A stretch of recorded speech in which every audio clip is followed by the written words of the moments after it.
Hello প্রিয় guys এবং আমার সাবস্ক্রাইব যারা আছেন, আসসালামু আলাইকুম। সবাই কেমন আছেন? আশা করি সবাই ভালো আছেন। আলহামদুলিল্লাহ, দীর্ঘদিন ছুটি কাটিয়ে প্রবাস জীবনে আবার চলে আসলাম। যদিও শারীরিক দিক দিয়ে কিছুটা দুর্বলতা বা শারীরিক সমস্যা, তারপরেও তো কর্মস্থলে আসতে হবে। জীবন জীবিকার জন্য বাঁচতে হলে তো কর্ম করতেই হবে। তাই আবার চলে আসলাম প্রবাস জীবনে। এই স্মৃতিগুলি আসলেই খুব মিস করতে হয়। সেই জায়গায়, যেই জায়গায় আমি থাকি, দাম্মাম শহরে। তো আজকে রাত্রে বৃষ্টি হয়েছে। বৃষ্টি এই যে তেমন নাই, বৃষ্টি হালকা হয়েছে। ওই যে রোডঘাট ভিজে গেছে। বৃষ্টি তেমন পানি জমে নাই, হালকা হয়েছে। আকাশটাও খুব মেঘলা ভাব। আকাশের দিকটা তাকাইলে বোঝা যায় মেঘলা ভাব। বৃষ্টি আসছে, আবার কামগুলি বেড়ে গেছে। আমরা যেহেতু বাইরে কাজ করি, এখন প্রচণ্ড কাজ বেড়ে যাবে। কারণ একটা বৃষ্টি আসলেই আমরা যে কাজগুলা করি, কাজগুলার বেড়ে যায়, কাজ করতে হয় বেশি। বৃষ্টি থামছে, একটু রৌদ্র উঠলে কাজে যাইতে হবে। কারণ এখন যদি কাজে যাই, যেগুলা কাজ করি, কাজ করলে আবার সে আবার আগের মতোই কাঁচরা অর্থাৎ ময়লা হয়ে যাবে। সেই জন্য রৌদ্রটা ওঠার পরে যাইতে হবে কাজে আর কি। তো এরই ফাঁকে ভাবলাম যে আজকের আবহাওয়াটা যেহেতু একটু ভালো, বা পরিবেশটা খুব সুন্দর দেখা যাচ্ছে, এই যে তার জন্য ভাবলাম যে দীর্ঘদিন আপনাদের মাঝে কোনো ভিডিও দেওয়া হয় না, আমিও দিতে পারছি না। দেশে গিয়েছিলাম ছুটিতে, আনন্দে আনন্দে দিনগুলি চলে গেছে, বুঝতেই পারি নাই 5 মাস দেশে থেকে আসছি। 5টা মাস কিভাবে চলে গেছে নিজেই বুঝতে পারি নাই। আনন্দ উল্লাসে পরিবারের সাথে চলে গেছে। 5 মাস পরে যখন আবার সেই কর্মস্থলে ফিরে আসলাম, মনটা একেবারেই টিকতেছে না। আজকে আসছি আমি 5 দিন হয়ে গেছে, তারপরও শারীরিক দিক দিয়ে সমস্যা। কারণ আবহাওয়াটা চেঞ্জ হয়ে গেছে। 5 মাস দেশে ছুটি কাটায় আসলাম, তার জন্য শরীরের আবহাওয়াটা চেঞ্জ হয়ে গেছে। বাতাস প্রচণ্ড, আইসা ঠান্ডা জ্বর এগুলো নিয়ে ভুগতেছি। তারপরেও তো কর্ম করতে হবে, কারণ আমরা তো এমন পরিবারের ঘরে জন্ম হয়েছি, না হয়েছি কোটিপতি, না হয়েছি একেবারে নিচু, মোটামুটি মধ্য ফ্যামিলির ঘরের সন্তান আমি। তার জন্যই তো প্রবাস জীবন করতে হয়। শারীরিক দুর্বলতা এবং শারীরিক সমস্যা নিয়েও প্রবাস জীবনে করতে হয়। তো মূলত আমি দেশে গিয়েছিলাম চিকিৎসার জন্য। আপনাদেরকে বলি নাই আগে, আমি মূলত দেশে গিয়েছিলাম চিকিৎসার জন্য। আমার শরীরের সমস্যা, আমার একটা অপারেশন হয়েছিল আগে। তো ওই অপারেশন থেকেই শরীরে নানা সমস্যা দেখা দিচ্ছে। শরীরে চর্বি জমে গেছে বেশি, তারপরে লিভারে চর্বি জমে গেছে। ডাক্তারের কাছে গেছিলাম, ঢাকা ইবনে সিনাতে গিয়েছিলাম। তো ডাক্তার পরীক্ষা নিরীক্ষা করে দেখছে যে লিভারে চর্বি জমে গেছে। তো ওষুধ দিছে, তো ওষুধ খাচ্ছি। তো ওষুধের সাইড এফেক্টও আছে। ওষুধটি খাওয়ার পরে শরীর খুব দুর্বল হয়ে যায়। খাইতেছি, এরপরে কী করার আছে। আল্লাহ পাক যদি আমাকে রহমত করে, আপনারা আমার জন্য দোয়া করবেন। আমার শুভাকাঙ্ক্ষী যারা আছেন এবং আমার ইউটিউব ফলোয়ার যারা আছেন, শুভাকাঙ্ক্ষী সকলের কাছে দোয়া চাচ্ছি, আমার জন্য দোয়া করবেন। আমার শরীরটা যাতে আল্লাহ পাক ভালো করে দেয়। তো চিকিৎসার জন্য মূলত দেশে গেছিলাম, তারপরে পরিবারের সাথে 5টা মাস কাটিয়ে আসলাম। তো আমরা যারা প্রবাসে থাকি, তারা একটা ছুটি কাটাতে গেলে অনেক টাকার ব্যাপার হয় বা অর্থের ব্যাপার হয়। তারপরে কি করব, পরিবারের মায়া, দেশের মায়ায় যাই একটি টাকা খরচ করে। অনেক টাকাই এবার ছুটিতে আমার খরচ হয়েছে। তারপরে যাক, আলহামদুলিল্লাহ, আল্লাহ পাকের কাছে লাখো কোটি শুকরিয়া। শরীর স্বাস্থ্য ভালো থাকলে হয়তো টাকা রুজি করতে পারবো। তো দেশের পরিস্থিতিও ভালো না। সৌদি আরবে আসার পরে এই 2-3 দিন হলো যুদ্ধ লেগে গেল ইরানের সাথে। যুদ্ধ সব দেশেই মারতেছে, আমাদের সৌদি আরবও মারছে।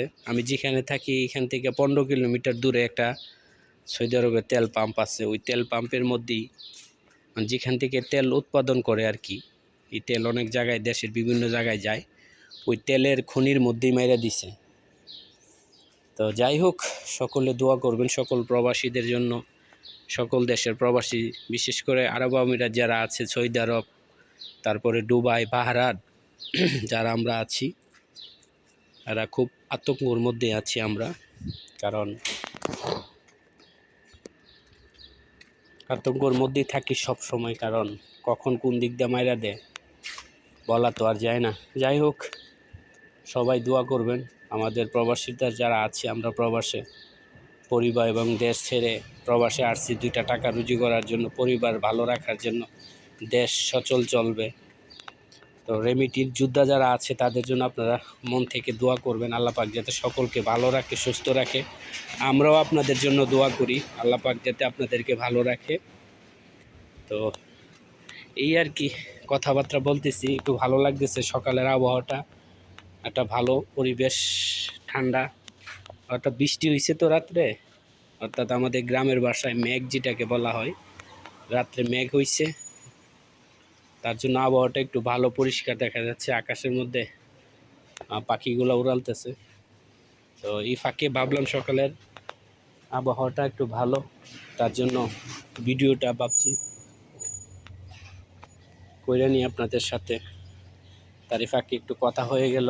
সকাল থেকেই মনটার মুড ভালো রাখছে না, মনটা খুব খারাপ, তার জন্য ভাবলাম যে একটু কথা বলি আপনাদের সাথে। বহুদিন তো ভিডিও দেওয়া হয় না বা ভিডিও দিতে পারি নাই, দেশে গিয়েছিলাম, দেশও আনন্দর মুহূর্ত কাটতে কাটতে ভুলে গিয়েছিলাম যে আমার ইউটিউব চ্যানেলটাকে ভিডিও দেওয়ার জন্য দীর্ঘদিন হয়ে গেছে। তারপরও যারা শুভাকাঙ্ক্ষী আছেন, আপনাদের কাছে আমি আন্তরিকভাবে দুঃখিত। আমি তেমন একজন ফেমাস লোক না, বা আমি একজন খুব পরিচিত না।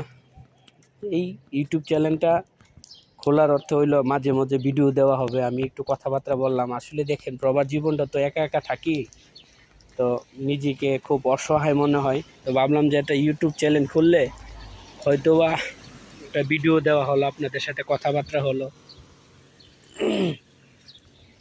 হয়তো সবার সাথে দেখা হয় না সরাসরি, তারপরে ভিডিওর মাধ্যমে একটু কথাবার্তা বলি, এটাই ভালো লাগে, মনটা ফ্রেশ থাকে। প্রবাস জীবনে তো কাজকর্ম করে নিজেকে খুব অসহায় মনে হয়, একা একা যখন থাকি খুব অসহায় মনে হয়। বিদেশটা এরকমই ভাই, যারা বিদেশে আছেন তারা হয়তো অনুভব করবেন, যারা নাই তারা হয়তো অনুভব করতে পারবেন না।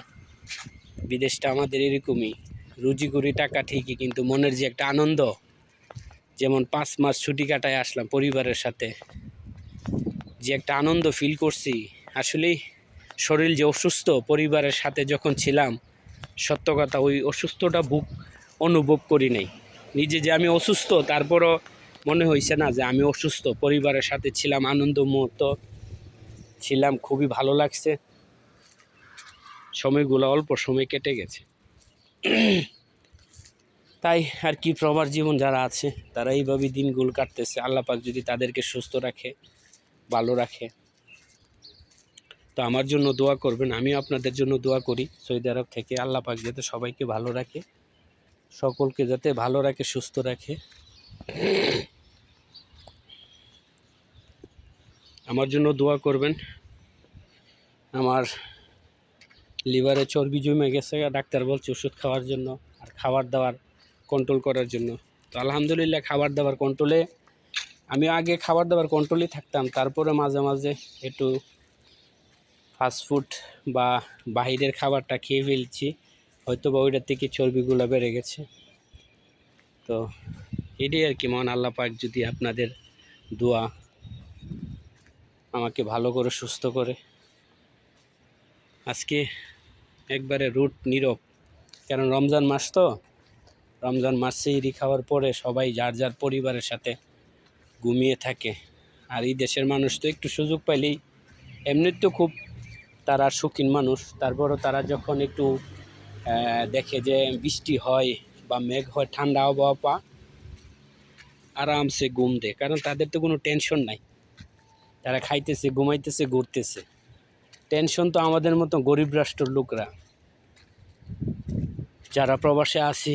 আমরা তো মেঘ বৃষ্টি চিন্তা করে বসে থাকলে চলবে না, আমাদের কর্মটা চালিয়ে যেতে হবে। কর্মটা না চালাইলে হয়তো দেখা গেছে কি একটু এদিক সেদিক হলেই মাসের বেতন থেকে টাকাটা ছাত করে কেটে ফেলে।